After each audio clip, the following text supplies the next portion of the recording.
Police officers, otherwise known as cops. 5-0. Bobbies. The Fuzz. Gumshoe. Smokey the Bear. Well, that one's a little dated. Anyway, there's no short supply of nicknames we have for those who've dedicated their lives to upholding the law. No matter which nickname you use, it's likely you have a strong image in your mind of what a law enforcement officer looks like. Shiny metal badge, fully stocked duty belt, and of course, the unmistakable blue uniform. It's iconic.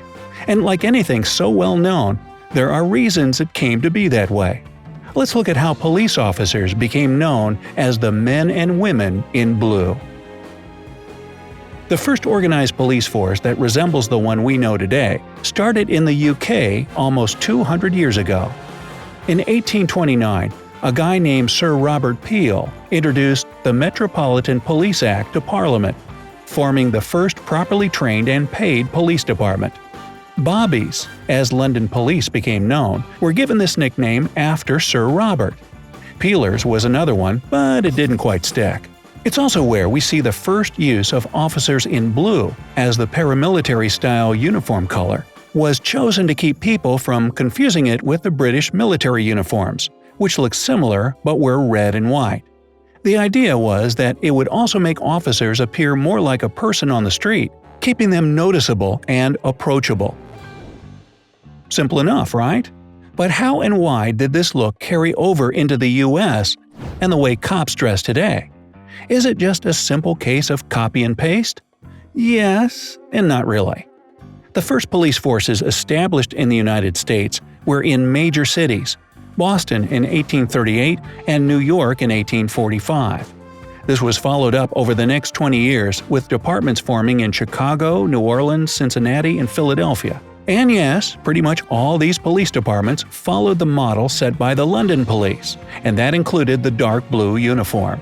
But as the country grew and new cities formed along with new police departments, at some point, someone had to try another uniform or color, right? Nope. In the early departments, it was simply standard. But later, the reason they didn't wasn't that the new departments lacked imagination.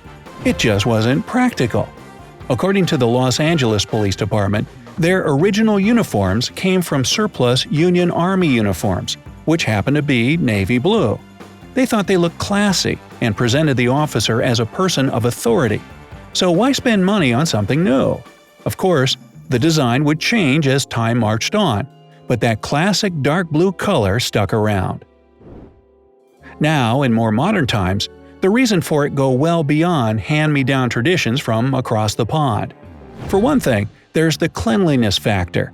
Dark colors are known for simply being easier and less expensive to keep looking clean and sharp. And if you must keep anywhere from a few dozen to 30,000 uniforms clean, cheap and simple is the only way to go.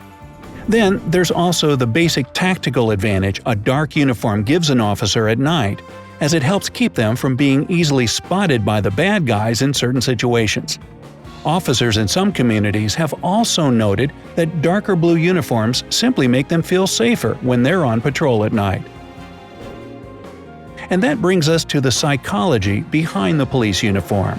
What people wear and how they're dressed can speak volumes. Fashion wouldn't be a $2.4 trillion industry if it didn't. Sure, you may not consider a cop's uniform the epitome of haute couture, but it is in a way.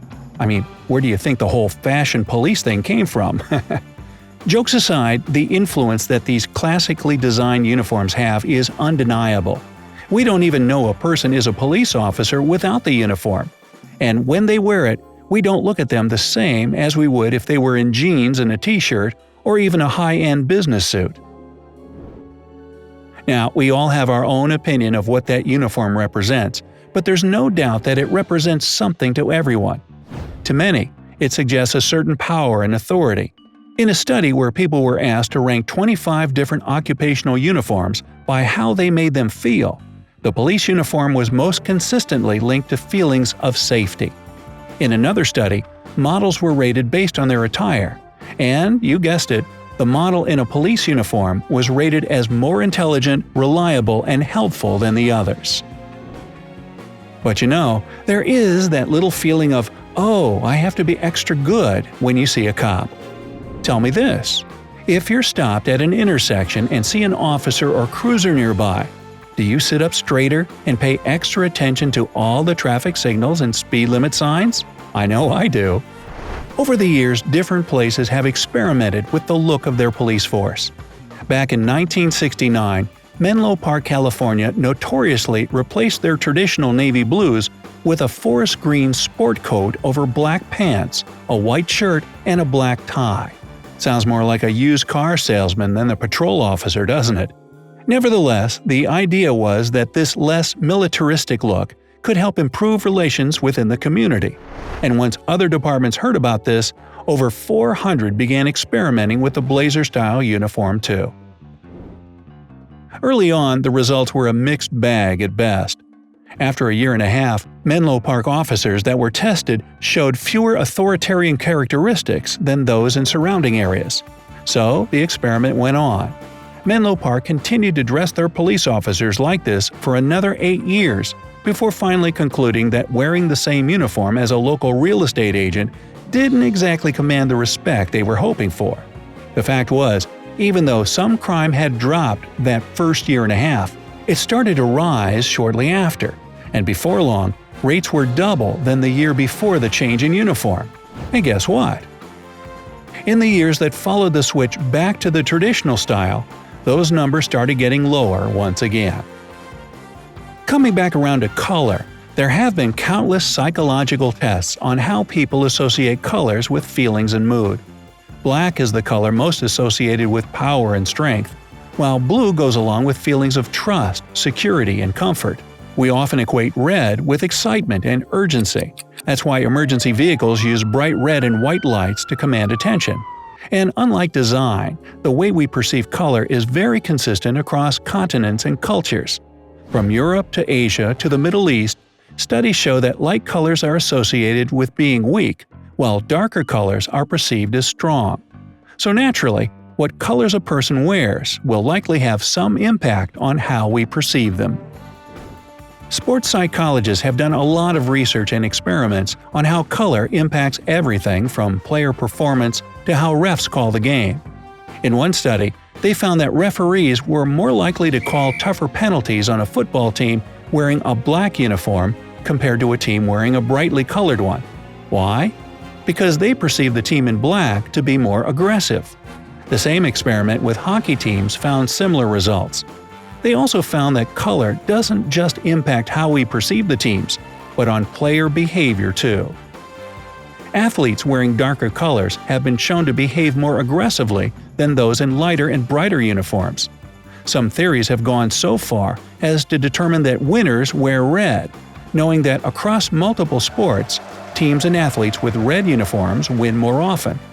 A 2008 article that researched over 50 years of Premier League soccer discovered that 3 out of the 4 most successful teams wore red jerseys for home games. All this just from wondering why so many police departments have blue uniforms. Who knew? Well, now you know why cops wear blue, and why you should apparently root for the Boston Red Sox over the Chicago White Sox. Let's get into the name game. You know, cops, 5-0, and all that jazz. Where did they come from? The one you're probably most familiar with is cop, and sure enough, this one also came from Britain. The original slang term was copper, meaning a person who captures. Yeah, see? You'll never catch me alive, copper. Oh, that was bad. There have also been other stories about where the term originated, from reference to an officer's copper badge to a range of acronyms like Constable on Patrol. But the truth is, it just came from the first thing. Now, 5-0 doesn't have such a lengthy etymology as cop does. This one simply comes from the American TV show Hawaii 5-0. Book 'em, Dano. Yeah, no joke. It's kind of used like a warning among people involved in questionable activities. Hey, watch out, it's the 5-0. Now the fuzz doesn't seem to have as clear of an origin. Some will tell you it comes from the static heard on a police radio, while others say it was from mispronouncing the force. As in police force, not the energy field created by all living things and binds the galaxy together, Obi-Wan? And well, there's that nickname, the men and women in blue. But you know where that comes from by now. Now, it's your turn. What color uniform does law enforcement wear in your neck of the woods? Let me know down in the comments.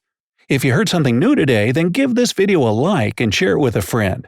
But freeze! Put your hands up! You have the right to remain silent and to check out over 2,000 cool videos. All you have to do is pick the left or right video, click on it, and enjoy. Stay on the bright side of life and keep out of trouble.